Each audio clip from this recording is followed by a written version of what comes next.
Welcome in, and you are sitting courtside with Karli Bell. We're going to go through the WNBA league standings. We are only a couple weeks away from the playoffs. And before we get into these league standings, Sky fans, y'all are very loud in my mentions. And I know I asked for questions and things that you want me to address. And there are a lot of questions in there that, to be frank, I would rather address in one whole episode instead of doing what I've been doing, which is let's go league, and then we'll get into Sky. So I'm going to answer those questions at the end of the season.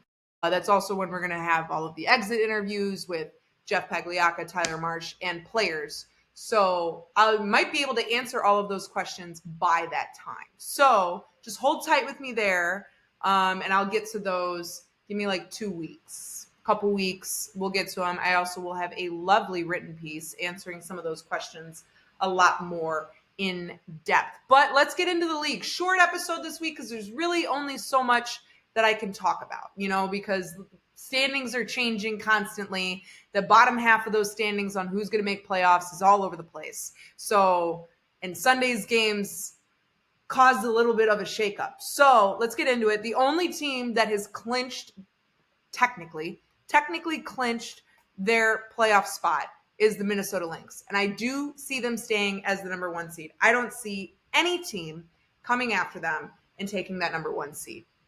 Everything else after that, we can see. New York is in a tailspin to where now they're number 5 in standings. So let's go through the standings right now, and we'll see what happens here. We're going to go top 5 to start. We'll start top 5, and then we're going to go into 6, 7, and 8. Number 1 is Minnesota. Number 2 is Atlanta. 3 is Las Vegas. 4 is Phoenix. 5 is New York. And if you remember a couple weeks ago, I said, I think the 1 and the 2 spot might stay. The 1 seed is going to stay, but that 2 through 4, maybe even the 5 seed could change. And we're seeing that because just a couple weeks ago, New York was the number 2 seed. Now they're the number 5 seed. They've been in a tailspin without Breanna Stewart. And I think we're seeing the impact of what Stewie can have on a team. And yes, they did get JJ back, but after watching them play against the Chicago Sky, and I'm going to say this, credit to Tyler Marsh and what the Sky were able to do. They did not allow New York to get on any big run. I think the biggest run that New York got on was 9-0. Like, that's nothing. That's called great defense. That's called understanding the scout and really limiting what New York likes to do. And what Marsh said the best at the very end in the press conference was New York is a team that makes you feel like you need to win it all back in one possession. And we wanted to make sure we didn't do that. We stayed present in the possession. And it worked because the Sky, and I know I said we're going to get into the league, but let me just say this. The Chicago Sky have only really had wins against basement teams. And then 2 wins over what were the top 2 teams, one being the number 1 team and another one that was a 2 seed at one point in Minnesota and New York. So I understand, Sky fans, you have trepidations, but I'm also saying trust the process. We'll also see how the end of the season goes here, for Chicago. But I think Minnesota's locked in at that 1 seed. I don't think we're going to see anybody overtake that 1 seed at all for these last 2 weeks. That 2 through 4, 2 through 5, Atlanta's really showing some dominance. They're really proving that they are a team to keep an eye on. Carl Schmesko has done just an unbelievable job with this team, with this program in his first year in the WNBA. And I'm really, really impressed with what he's been able to do. You could tell he's such a fiend when it comes to X's and O's and really just high, incredibly high basketball IQ, and it translates throughout his whole team. And I know I've repeated it a lot, but Kareem Copeland, when he came on back in June, said that Atlanta feels like a fantasy team. No one really knew what this was going to look like. And here they are. And they're actually they're the number 2 team right now, which is incredible. I think in all honesty, the only way I could see that changing is if Phoenix gets hot here at the end. And Phoenix has done phenomenally well. We're going to get into Vegas. I think if Phoenix gets hot, that could change. But also, Las Vegas is on a 10-game winning streak. 10-game winning streak. Asia Wilson's name, Dawn Staley, I know is going to love hearing this. Asia Wilson's name, I believe now, should be thrown into the MVP race because she was out with injuries. They were struggling at the beginning of the season. And I said it at the very beginning. I said, there's something off with Vegas. You can't quite figure it out. And they need to find that will to win. They need to find that grit and desire to win, that competitive energy, and tap into it. And when Asia went down, you could see that they kind of were missing it a little bit when she was out for a little bit with some injuries. And then she comes back, and I mean, she's just been incredibly dominant in these last 10 games, putting them on a 10-game winning streak, getting them back in a high seed, top 3 team in the league conversation. I mean, that's something that you have to give credit for. And I think it was someone from Winsider put out, who would you put in your top 5 for MVP, the MVP race? And we've always talked about Fee, and we've talked about Alyssa Thomas. I would also throw Alicia Gray in that conversation as well. And then the other person I would throw in there is Asia Wilson. Asia's impact and what she's able to do on the floor, and not just on the floor, but also off the court. You hear her in her press conferences. You hear how she's really like, we need to find this now. Like we need to. I don't like this losing. We need to figure this out now. And they've really bought in. They've really bought into it, and it's working for them here late. Phoenix, I think there's still a team that could slide into the top 3, but we're going to see what happens here. We don't know what's going to happen here at the end of the season. I think what you're more so going to see in that top half, 1 seed's locked up, 2, 3, 4, and 5 are going to fluctuate here. If I'm going to give my prediction for the top 5 teams, I'm going to say Minnesota, I'm going to say Vegas, I'm going to say Atlanta, New York, Phoenix. That's what I'm giving as the top 5 in that order. Now, we got to look at the bottom half of the bracket. And after Sunday's games, there has been some changes in what this will be. Because of Indiana's loss to Minnesota, they are now technically out of the playoff conversation. They haven't been eliminated, but they are no longer in the top 8, which means, who do you have in there? You have Seattle, you have Golden State, and at this point in time, Los Angeles. If we're going to take it as it is right now, after New York, it's Seattle, Golden State, LA, and Indiana. That's a huge change. Because of Indiana just getting bit here late with this injury bug, that guard group has just been decimated over and over and over. Yes, they have Kelsey Mitchell, who can carry a lot. You still have Aaliyah Boston. You still have Lexi Hull. But you don't have anybody off the bench because Caitlin Clark still isn't fully back. She did have her first real workout with her team since the injury right before the All-Star break on Sunday. But they've always said there really isn't a timetable for her return. With the guard group being so depleted and decimated, I don't want to say you want to rush her back because a groin injury is so funky. Because if you rush her back, you can actually make it worse. It's one of those things that you really need to be careful with. And you want to make sure that she's able to, when she comes back, it's not going to get aggravated or re-injured again. Like we saw right before the All-Star break. You just don't want that. So could they slip out of the playoffs? This is Indiana's schedule to end the season. Seattle, LA, Golden State, Phoenix, Chicago, Washington, and Minnesota yet again. These next 4 games for Indiana are incredibly important because you're playing the teams that you're in that battle with for 6, 7, and 8. You have 5 teams basically fighting for 3 spots. Who's not going to make it? I think because Indiana has just been decimated at the worst time of the season with injuries, I really do believe that they're going to fall out of the playoff conversation. I think it's very possible. They're able to stay competitive. Absolutely. But these guards, they're playing 30, 33, 35, 38 minutes because there's nobody to give them relief.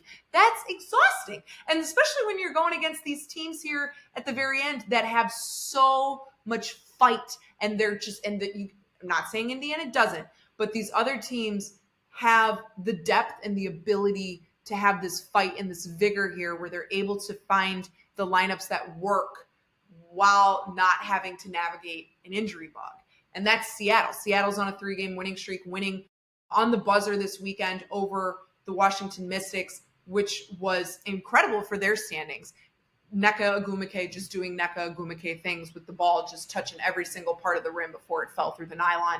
So Seattle is a team that I think, if I'm going to give my rankings for 6, 7, and 8, I think I'm going to go Seattle 6, Golden State 7, and I'm going to say LA is 8, because while Indiana has one of the toughest schedules against some of the most important teams in the league that are really, truly fighting tooth and nail, and also Indiana's on the road for majority of these games. I think because of who Indiana has, I think it's very possible that they fall out of the playoffs. I really do. And I think LA is going to sneak in there as the 8 seed, because if you look at who LA has to close out the season, they just beat Dallas on Wednesday. Then they had some time off. They are playing Phoenix Tuesday, and then they play Indiana. Those are those last 2 genuinely tough opponents that they have.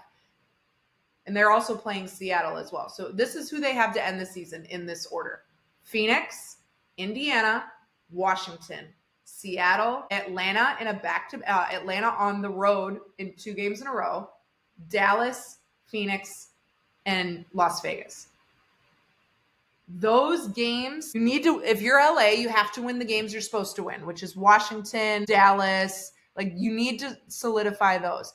I think LA can absolutely take one away from Indiana. I also think because LA is not traveling nearly as much, they're at home a lot more here in the second half of the season. It's going to benefit them a lot more than what I think people give them credit for. I just also think LA is clicking more now here in the second half of the season than they were at the beginning. A lot of that is due to, there were roster changes, there were differences. You add in a huge person in Kelsey Plum. You're seeing Rickea Jackson finally find some footing in her sophomore year. You're also still kind of waiting for Cameron Brink to come back. You're seeing Azurá Stevens have an incredible season. Like, they were still trying to figure each other out at the very beginning. And now that I feel like they've settled in, they're starting to find their groove. And guess what? It's not about if you can play your best basketball the entire season. Minnesota is the example of that they play their best basketball all throughout the summer. They just have. Sometimes for some teams, it's about playing the best basketball and peaking at the right time. And I think LA and Las Vegas are the 2 teams that are starting to peak at the right time, which is when it counts, which is these last 2 weeks of the season.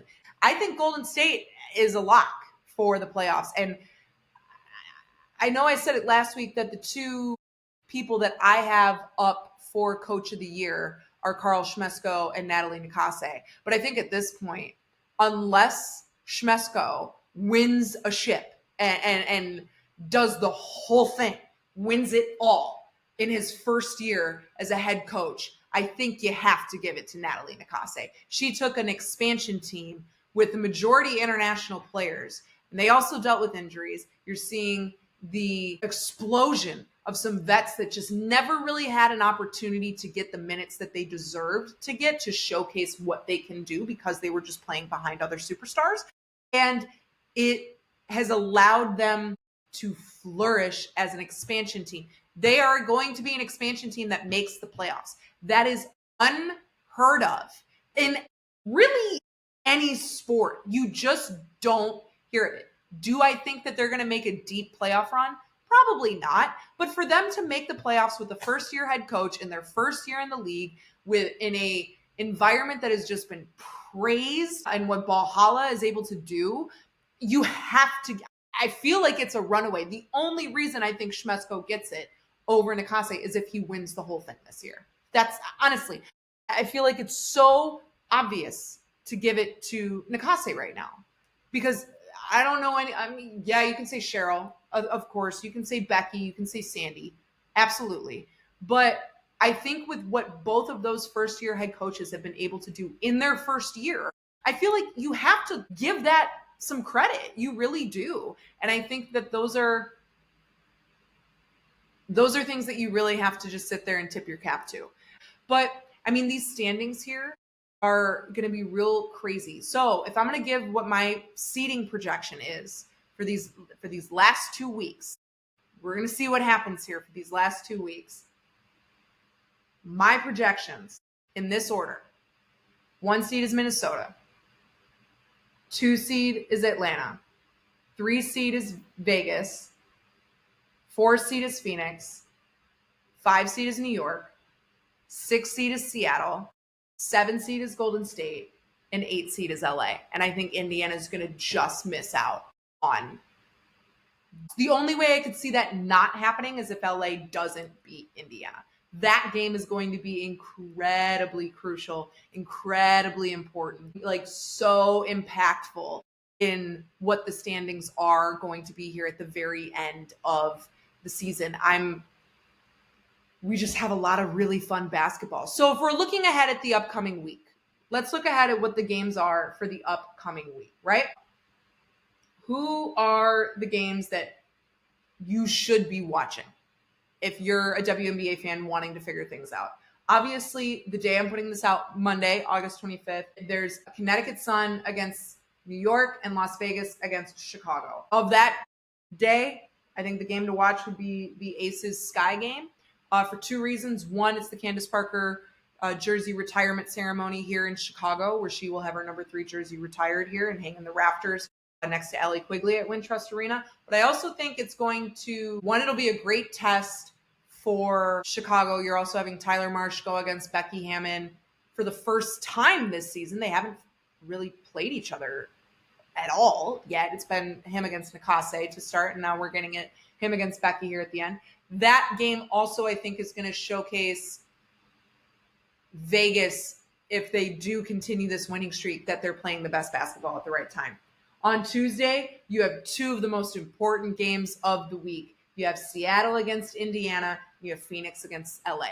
Watch both of those games, because whatever the outcome of those 2 games are can absolutely change seedings. And not just for Seattle, Indiana, and LA. If LA pulls out something over Phoenix, that could affect Phoenix's standing as well. Phoenix could drop to 5 and New York moves up to 4. So there's some things there. Wednesday, you have Aces against Atlanta and Sun against Wings. I think we all know which one is it's Sun, Wings. Right? No, I'm totally kidding. It's Aces, Atlanta. That game is going to determine, I think, who will be the 2 and the 3 seed, especially if Las Vegas continues on this winning streak. And I also believe Atlanta, if I'm correct in the math, and I'm not, I don't do math, just letting you know that now. Numbers, not my strong suit. In adding things and doing all of that. I think if Atlanta wins, they lock up. I think they would officially clinch the playoff spot, if I'm not mistaken. Or maybe it's later in the week. So that's on Wednesday. Thursday, big slate of games. You have Washington against New York. I think that could be interesting. You have Seattle against Minnesota, and you have Chicago against Phoenix. I think the game to watch on that day is Seattle against Minnesota. Again, opportunity for Seattle to, 1, play upset. 2, if Seattle wants to really lock in staying in that 5, 6, 7 range and not fall into the 8, 9 range, that's going to be a game where Seattle needs to pull out the win over Minnesota. Do I think that's going to happen? Probably not, but you never know, because look, if Chicago's beating Minnesota, Chicago's beating New York, again, that's the beauty of the WNBA. Anybody can fall to anybody on any given night. That's the beauty of it. And then the Friday slate, you have Dallas against Atlanta, and then the game to watch on Friday night is Indiana against LA. One of the most important, impactful games, in my opinion, of this week is that game. It's so incredibly important for that bottom pack of standings. Then a huge slate on Saturday. Huge, big slate on Saturday. So you have Minnesota going against Connecticut. You have Washington going against Golden State. You have Chicago against Seattle. And then you have New York against Phoenix. The big game to watch there, again, for playoff standing standpoints, is that New York against Phoenix. That can determine some seedings, especially depending on how Phoenix does that week, as well as New York. You could see some movement there between 3, 4, 5, and maybe even 6, depending on how Seattle does. So could have some movement there. And then the Sunday slate, you have Washington against LA, and you have Indiana against Golden State. Now, the Washington-LA game is important because LA needs to stay winning to not drop out of the conversation. But the most important game from a standing standpoint of teams that are still technically in the race is between Indiana and Golden State on Sunday. Those two, that Sunday matchup, that Sunday slate is very important. And I'm intrigued to see who's going to come out of that Indiana Golden State because it's at Golden State. And Golden State does very well at home. I've heard nothing but great things about Valhalla. It's definitely an environment I want to try and get out to and experience at some point with however long I cover the W. So, it's something I'm intrigued with. But that's the standings for this week. We have very important games. There's really not much analysis that I can get into because we have to see how this week goes. Because depending on how this week goes, then we're going to see some lockups and seeding. We're going to see some lockups and playoff clinches, postseason clinches, who's going to go where, who's going to play who's going to do this. It's going to be real interesting here to close out. I'll talk Sky here for just a couple minutes, but before I do that, make sure you follow us on all platforms at Courtside KB on Twitter, Instagram, TikTok, Threads, and Blue Sky. Make sure you subscribe to our YouTube, which is Courtside with Karli Bell. And if you're listening to us, we are wherever you find your podcast. It's Spotify, Amazon, Apple, all of it, carrier pigeon, however you get it that way. And then make sure you check out our website, which is courtsidewithkarlibell.com. That is free, no paywall for all of the fans that want to get things there. The reason I'm going to talk Sky a little bit is because they did beat New York. And I was watching that game from home, and I sat there and I said, man, are we going to watch another blowout? And to be frank, I'm going to say this.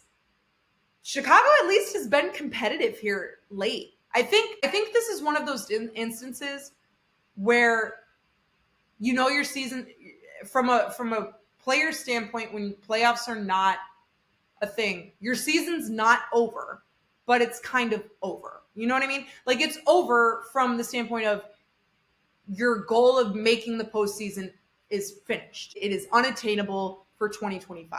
However, it's not over because you still have games to play. And you're kind of seeing a freedom in how the Sky are playing. They don't feel the pressure. They're not feeling restricted. They don't feel limited. It was really, I was shocked at how they were able to stay within, I think the largest lead New York had was like 13 points. I mean, they kept it close.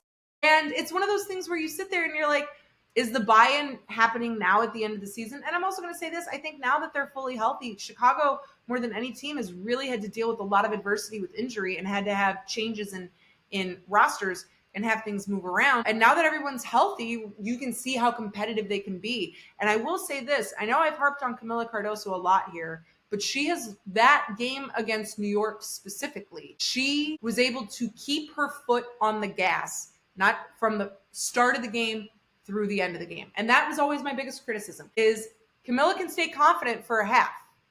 And then she'll put up like 14 and 9 in the first half.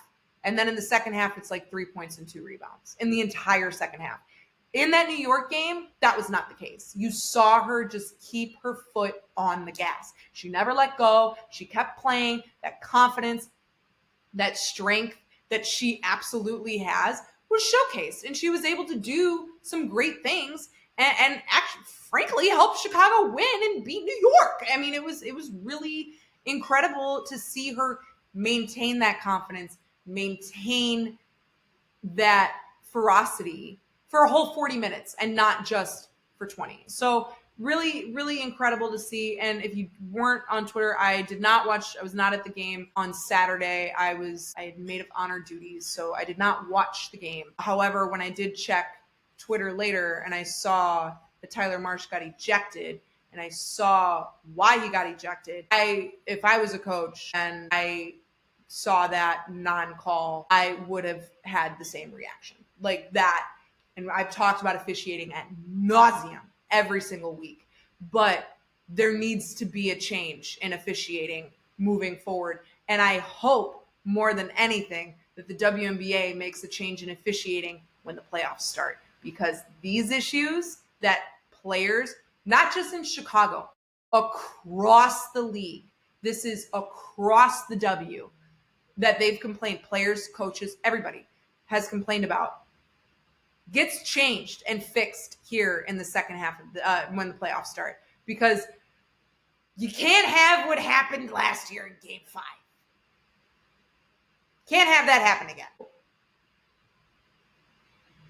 Just get it resolved, W. I feel like you need to get it resolved quickly. You got like 2 weeks to figure it out. So yeah, Chicago has, I'm going to be at the retirement ceremony on Monday, the day that I'm putting this out. Just a really cool moment to see somebody that grew up in the Chicagoland area have her number retired at Wintrust for a team that she helped bring their first championship to. It's just going to be a super cool moment, just how they did it with Allie Quigley as well. So, I think if there was any other players number 2 get retired for Chicago at this point in time, I would say Courtney Vandersloot is absolutely in that conversation. And frankly, at this point, I'd also say maybe Kalia Copper, because of what she did here in Chicago. Finals MVP, did incredible things in her time here in Chicago. I think she's somebody that if they were to retire somebody else from that 21 team outside of Candace, Sloot, and Quiggs, I think Ka would be the only other one on that 21 team that should have their number in the rafters. So we're going to have some stuff. I'm going to have some written content answering some of those questions this week on the website, courtsidewithkarlibell.com, along with looking and going ahead, going more in depth with what I believe that these seedings, and also not just seedings, but the matchups are going to look like. So it's going to be interesting here. This bracket's going to be very, very interesting for the playoffs. I think we could see some upsets depending on how standings shake out. This is going to be a really, really, really fun WNBA playoffs. I hate saying it, but kind of last year you kind of knew who was going to make it to the championship. I thought it was pretty much determined, by the start of the playoffs. I had it kind of locked in that we were going to see Minnesota, New York. I didn't think the Aces were going to do a back-to-back. I just didn't see the ferocity in them that I saw with them previously. But at the beginning of the season, I thought it was a lock that we were going to see a rematch of Minnesota, New York. I don't think that's the case now. I think we could see Minnesota against Atlanta. I think we could see Minnesota against Phoenix. I think we also could possibly see an Atlanta against a Phoenix. I think that's also a possibility. So I don't know. These playoffs are going to get real interesting. And that's why these next 2 weeks of games, the end of the regular season is on September 11th. And then the playoffs start 2 days later. So it's going to be interesting here to close out the rest of the WNBA regular season. Who's going to make it? Who's going to miss out? And who's going to be playing who? And who's going to get the bye? And we also have an expanded playoff format too. And we'll get into that next week once we see how the standings shake out this week. But that's all I have on this week's episode of Courtside with Karli Bell. Again, make sure you follow us at CourtsideKB on all platforms. Check out our website, courtsidewithkarlibell.com. Make sure you like, comment, and subscribe on our YouTube. Find us wherever you get your podcasts. And guess what? You're going to catch me next time on the sidelines.